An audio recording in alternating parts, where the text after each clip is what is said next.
Antibiotic আবিষ্কার করেছিলেন Sir Alexander Fleming. Fleming Sir বলেছিলেন,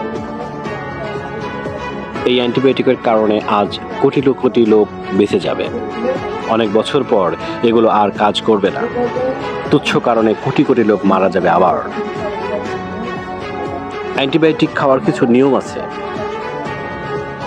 একটা নির্দিষ্ট ডোজে একটা নির্দিষ্ট মেয়াদ পর্যন্ত অ্যান্টিবায়োটিক খেতে হয়। না খেলে যেটা হতে পারে সেটাকে বলা হয় অ্যান্টিবায়োটিক রেজিস্ট্যান্স। ধরি আমার দেহে 1 লক্ষ ব্যাকটেরিয়া আছে, এগুলোকে মারার জন্য আমার 10টা অ্যাম্পিসিলিন খাওয়া দরকার। অ্যাম্পিসিলিন হলো এক প্রকার অ্যান্টিবায়োটিক। খেলাম আমি 7টা আর বাকি রাখলাম 3টা। ব্যাকটেরিয়া মরলো 70,000, আমি সুস্থ হয়ে গেলাম। 30,000 ব্যাকটেরিয়া কিন্তু রয়ে গেল 3টা ওষুধ না খাওয়ার কারণে।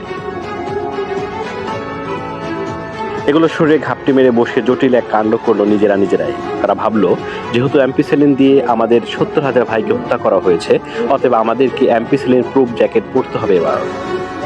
প্ল্যান করে থেমে থাকে না এরা, বরং সত্যি জ্যাকেট তৈরি করে ফেলে এই ব্যাকটেরিয়াগুলো। এরা বাচ্চা কাচ্চা পয়দা করে একই সময়ে তাদেরকেও অ্যাম্পিসিলিন প্রুফ জ্যাকেট পরিয়ে দেয়।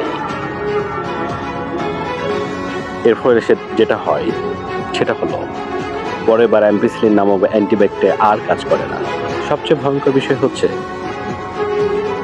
জ্যাকেট পরা ব্যাকটেরিয়াগুলো কেবল ওই ব্যক্তির শরীরেই বসে থাকে না। তিনি হাঁচি দেন, কাশি দেন, ব্যাকটেরিয়াগুলো ছড়িয়ে পড়ে পুরো এলাকায়।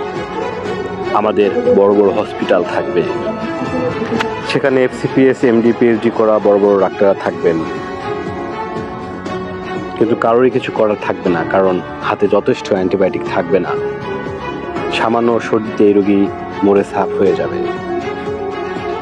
উন্নত বিশ্বের চিকিৎসা ব্যবস্থা সম্পূর্ণ আলাদা। তারা নিয়ম মেনে ডাক্তারের পরামর্শ মতো ওষুধ খায়। বিপদে আছি আমরা সবচাইতে। টিভি পত্রিকায় নানান বিষয়ে মানুষকে সচেতন করা হয়।